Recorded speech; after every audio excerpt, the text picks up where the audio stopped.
21번째 신마교절봉. 절봉이란 무엇인가? 절봉이 정말 중요해요. 이건 꼭 여러분 아셔야 돼요. 절봉.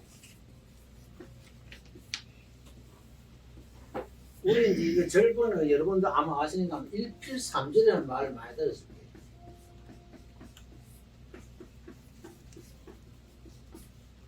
뭐 붓 한 번 움필할 때 3번 씌우라 그러잖아요. 만약에 이제 한일로 해서 쓰면은 지필해서 간데 쉬고 또가 쉬고 가서 이렇게 마무리하라 그러잖아요. 여기 절이에요, 절.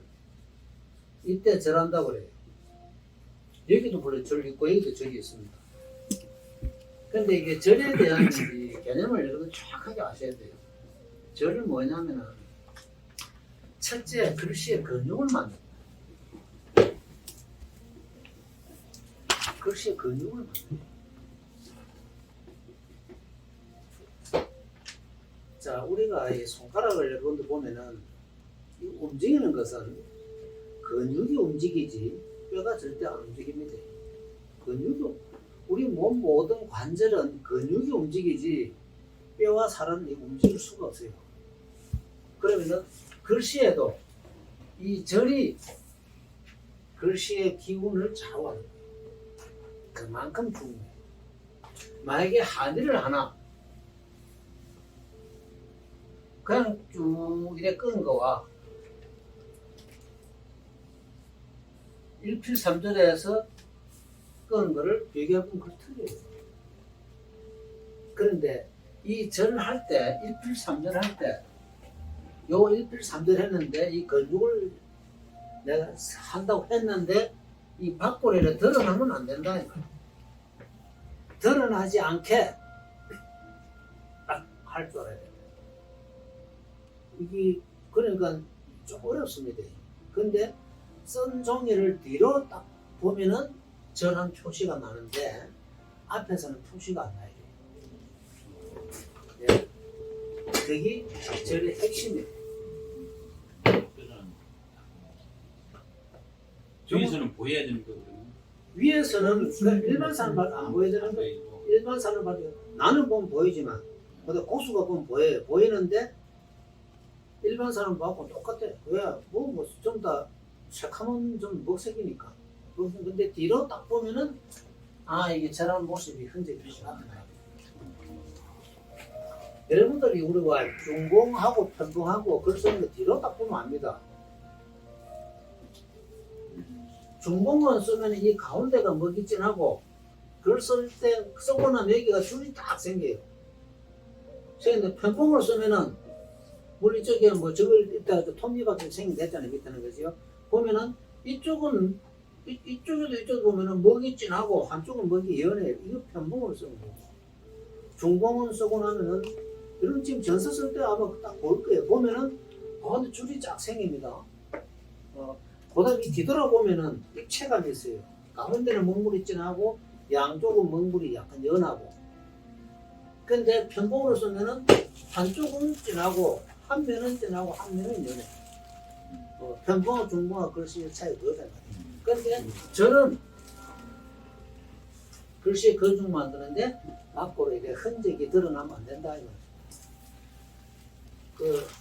춤 아주 잘 추는 고수들 서서 꼼짝도 안 한다 그래요. 저는 춤을 못 추는데 서서 꼼짝도 안 하고 춤을 다 춘대요. 그게 최고 고수래. 하수만 움직이면 난리치기지. 고수는 안 움직인대. 그냥 발만 까딱까딱 할 뿐이지. 그게 고수라. 그래서 우리 글씨도 똑같다 그랬어요. 이게 절을 했는데 절한 표시가 드러나지 않아야 절입니다. 절봉은 역봉이라고도 한다. 붓을 운필하는 방법으로 기필을 할 때 붓 오의 끝인 필봉을 역입하는 것을 말한다. 절봉은 기필을 할 때와 한자에서 오른쪽 획을 시작할 틀이 사용한다. 행획을 운필할 때 왼쪽에서 오른쪽으로 향하는데 글씨를 쓸 때는 먼저 반대로 붓을 위로 향하게 한 다음 기필의 정점에 이르러서는 아래로 향하여 가볍게 한번 눌러준 다음 다시 오른쪽을 향하여 나가. 세로로 내리꽂는 수액은 위에서 아래로 향하는데 운필할 때는 먼저 반대로 위를 향하게 한 다음 기필의 정점에 이르면은 왼쪽으로 향하게 하여 가볍게 붓을 한번 눌러준 다음 다시 아래로 향하여 운필한다. 절봉은 운필의 정신이 만에 나타나 노병에 비하여 필력이 침착하고 중하여 필력감도 더욱 강하게 나타난다. 초학자들은 임수를 하거나 해설을 쓸 때 반드시 이 방법을 주셔야 된다. 근데 이제 이분은 여기서 그냥 그 여기에 강조를 생겼는데 저는 이 절봉을 이분이 주장한 것은 요 역입할 때 우리 붓을 역입한다 했잖아요, 그죠? 요거를 절이라 했는데 이 절은 이게 우리가 아까 제가 말씀드린 대로 이 일필삼절이란 요 개념에서 일단 절을 접근해 줘야 됩니다. 접근해 주되 절은 반드시 글씨의 근육을 만든다. 그 다음 또 두 번째는 뭐하냐면은 먹을 공급받아요. 먹을 공급받습니다. 왜? 이때 붓을 딱 가다 붓을 딱 절한다고 채울 때 거기서 붓에서 부호에서 먹물이 내려옵니다. 먹물을 또 공급받아요. 그래서 그 다음 세 번째는 다시 붓을 정리해 주는 거예요.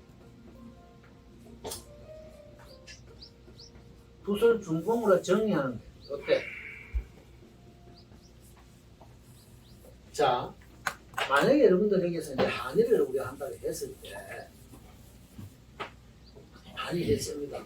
뭐 해서든 여기 있을 때의 팔의 위치와 여기 있을 때 여기 팔의 위치가 다 달라요. 그러면 기계가 많이 오래 이끌어 가는 것은 풋올레트를 그대로 가요. 근데 내 팔이 어깨가 축이 되고 이래 되면 이게 원이 되잖아요.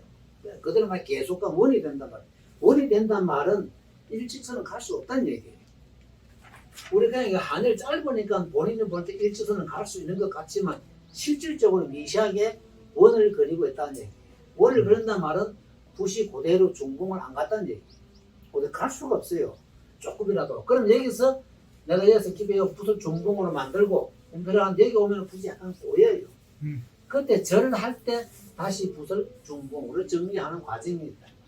절할 때 그때 하면서 붓을 다시 절내서 다시 중공으로 만들어주고 또 다시 먹을 공급받고 출발. 그런단 말이에요. 그래서 절이라는 것은 첫째 글씨의 근육을 만들고 둘째 먹을 공급받고 세 번째 붓을 중공으로 정리하는 것이 절이다. 그래서 우리가 일필삼절을 한다니까 전부 다 사람들이 글 쓸 때 한에서 왜 불나게 해놨어요. 왜냐 했길래 일필삼절 했다고. 이건 완전 초보자 이제 갓 입학한 사람들의 글씨고 고수는 절대 나타나지 않습니다. 그래서 여러분들 여기는 오늘 이 절이라는 개념을 정확하게 인지하셔야 돼요. 절이 우리 전서가 마찬가지고 모든 핵에 절을 해야 대학하면서 먹을 공급받습니다. 어떤 데는 먹을 공급받지 않고 바로 가야 되는 핵이 있는 반면에 어떤 데는 먹을 공급받으면서 가줘야 돼요. 그것이 우리 글씨예요. 그러면은 제가 늘 만약에 석삼을 쓴다고 했을 때 이 석삼, 이 세 번째 핵은 글씨 쓰는 속도가 다 달라야 돼요. 첫째. 두 번째 경중, 무겁게 할 것이냐 가볍게 할 것이냐 그것도 다 달라야 되고 그다음 세 번째 아까 속도도 틀려야 돼요. 누르는 피락도 틀려야 돼요. 세 개 썼는데 똑같이 쪽쪽 이건 아니다 이거예요. 오늘 제가 차 타고 오면서 그 신문에 보니까 이분 그림입니다.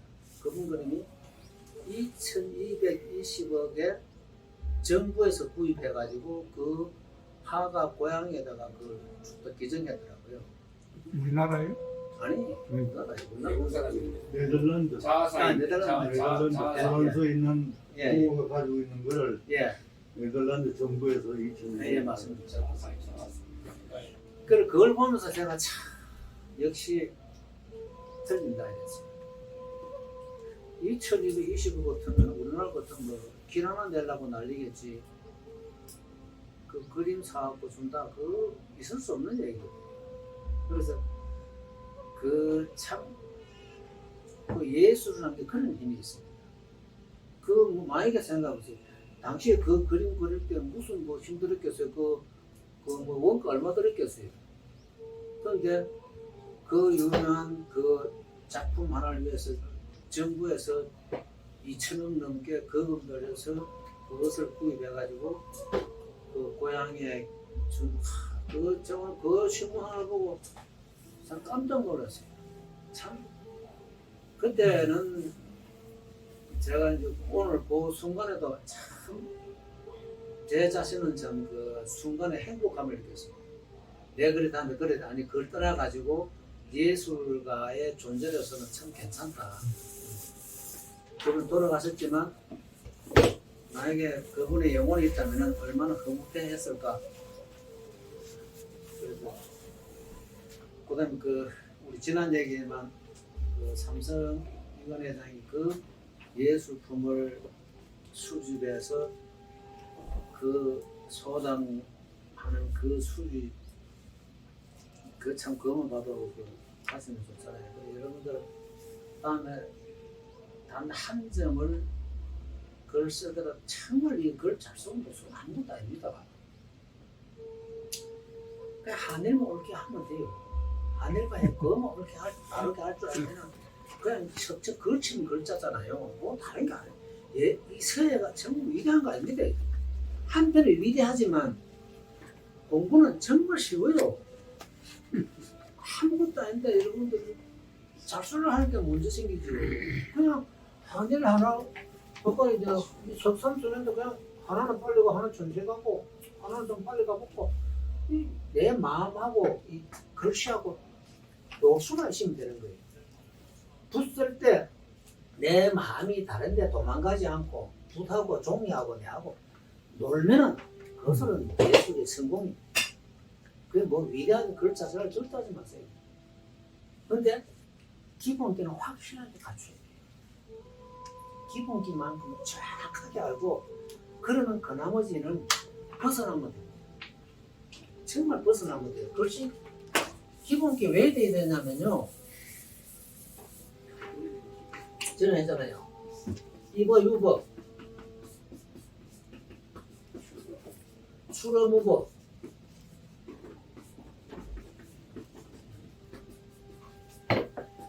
들어갈 때는 정확하게 법을 익히란 말이에요. 그러면 이 법을 익히면은 내 글 쓸 때는 이 법에 매이면 안 돼요. 그게 수로무법. 그게 예술이에요. 내가 법을 익혔다고 그 법대로 하면 그거는 속박이에요. 그래서 공부할 때는 법에 딱 맞게 공부하고 작품할 때는 이 법을 벗어나야 돼요. 법 다 던지고 그냥 붓 가는 대로 내 마음 가는 대로 척척 그쳐야 돼요. 근데 기본기라는 걸 이렇게 놓으면은 기본기만 딱 이렇게 놓으면요. 요 기본기만 딱 이렇게 몸에 배이기 때문에 절대 허튼 글을 안 씁니다. 법을 벗어나는데 그냥 막된 글씨가 아니고 내가 정제화된 것을 벗어나는 얘기지 뭐 객관을 쓰는 거 아니에요.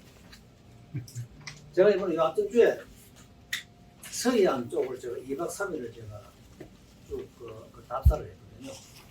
추사 고택에 들려갖고 추사생 그 기념관 들려갖고 그다음 전주 비엔날레 갔다 왔어요. 전주 비엔날레가 12월 5일까지 하더라고. 그래서 제가 그 4일날 갔다 왔는데 그걸 보면서 참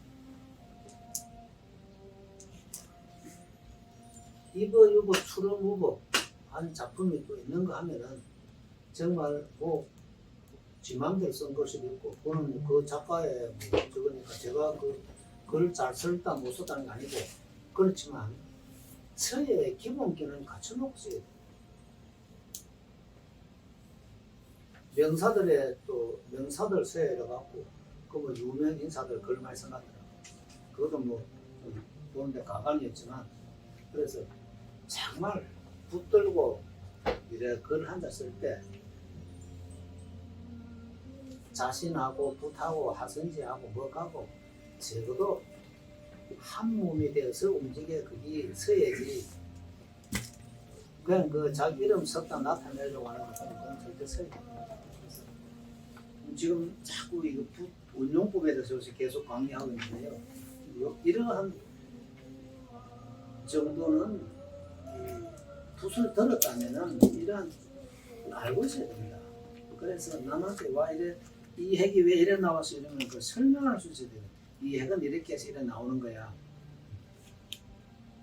그래 돼야지. 뭐 어쩌 쓰다 보니 나왔어. 그러면 붓을 놔야 됩니다. 절대 이거 붙들어서 안 됩니다. 오늘 강의 여기서 마치겠습니다.